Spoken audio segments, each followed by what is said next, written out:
Agora que já falamos das dificuldades encontradas, nós queremos apresentar as medidas que necessitavam ser feitas aqui no Lar dos Velhinhos. Não foi fácil. Foi um período que demandou bastante tempo por parte da equipe. É difícil, né, padre? Foi difícil. Diante dessas dificuldades apontadas, a gente precisa dizer que o padre precisava de pessoas para ajudá-lo, né? O padre precisava de pessoas para auxiliá-lo. Foi assim que eu, particularmente, entrei para a equipe. Mas quem é essa equipe? Primeiro veio o padre, que assumiu a intervenção. O padre me convidou. Hoje eu estou coordenador, como já disse anteriormente. Depois ainda nós temos na direção o Felipe, que é secretário. Nós temos Neuma, que é secretária adjunta. Temos a muito competente Dorivânia, que é tesoureira. E temos também o tesoureiro adjunto, que é Ângelo. Todos, na medida de sua disponibilidade, eles vêm ajudando ao padre, ajudando a instituição a se organizar. Mas além dessas pessoas, tiveram outras pessoas que não fazem parte da diretoria, mas que contribuíram também, desde o início, vem contribuindo para que a gente consiga atingir o nosso objetivo. Além das pessoas que fazem parte da administração, que dirigem a instituição, nós também fizemos grupos de apoio, grupos que nos auxiliaram, grupos de voluntários que nos auxiliaram na gestão, que tinham grupos de médicos, amigos nossos médicos que vieram nos auxiliar. Nós tivemos grupos de nutrição, grupo de infraestrutura, grupo de assistência social, diversos grupos que nos ajudaram a ter um diagnóstico melhor da instituição, para saber em cada uma desses itens, dessas áreas, para a gente ter um diagnóstico, uma visão geral de como é que estava a instituição. Nós não vamos nomeá-los aqui porque são muitas pessoas e aí a gente pode cometer o erro, né, padre? Então é melhor a gente só agradecer e agradecer muito a quem desde o início vem nos ajudando aqui nessa empreitada, né, padre? Mas seguindo aqui, chefe.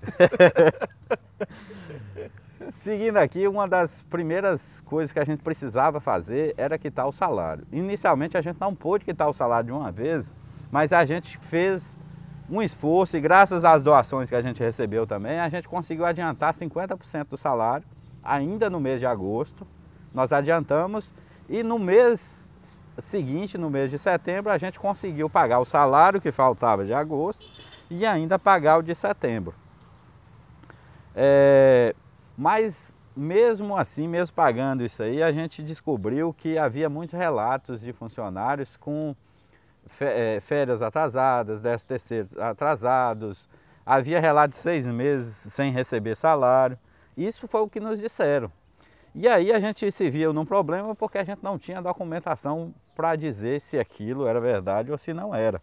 Então uma das medidas que a gente tomou foi ouvir os funcionários. A gente chamou funcionário por funcionário para conhecer essa dívida, né? Saber o que dívida era essa, qual era o tamanho dela.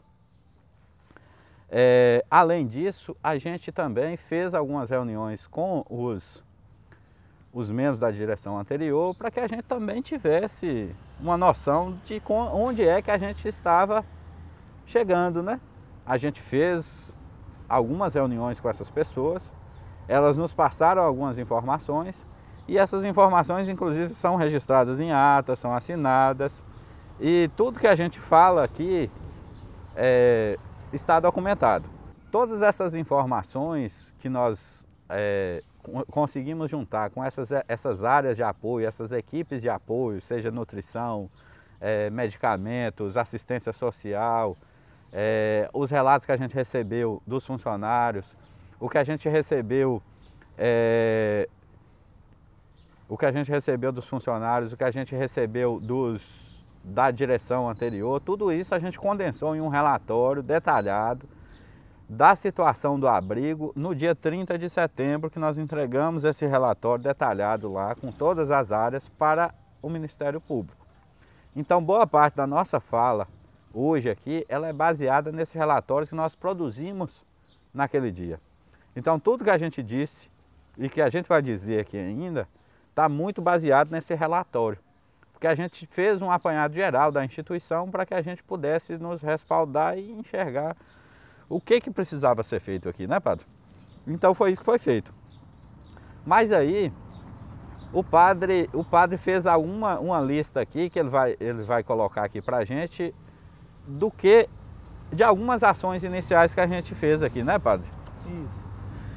Lembrando a você que estará acompanhando esta live, nós, desde quando assumimos a intervenção aqui do abrigo Lar dos Velhinhos, nosso objetivo, um dos objetivos, é transformar cada vez mais esta casa em uma família, um lar de idosos, um aconchego. Por isso que até o início da pandemia, nós abrimos mesmo aqui as portas deste abrigo para visitas. Os próprios velhinhos semanalmente saíam para passear, com a equipe de voluntários que ajudavam também nessa empreitada. Campanhas de doações, doação de fraldas, doação de ventiladores. As pessoas foram abraçando esta causa, festinhas e comemorações aqui dentro do abrigo. Tudo isso para trazer alegria a esses idosos. Visitas das próprias pessoas aqui de Guanambi, entidades, instituições religiosas, para dizer esta live é esse nosso muito obrigado a vocês de diversas instâncias que acreditaram e estão acreditando que é possível cada vez mais transformar esta casa onde moram os nossos idosos. Reforçando o que você disse, padre, a gente tem que enaltecer que nós procuramos dar uma outra cara em todos os aspectos na instituição. Seja na limpeza, seja na atenção dispensada a cada idoso, até mesmo na marca, nos impressos, nas redes sociais. A gente trouxe um colorido a mais para a vida dessas pessoas. A gente procura, com o que a gente faz, como a gente faz, transformar e demonstrar isso para que eles se sintam acolhidos, para que a sociedade sinta presente aqui dentro, para que a gente consiga dar o máximo de credibilidade possível para a instituição que precisa, né? Enfim, mas dos novos tempos nós vamos falar mais para frente.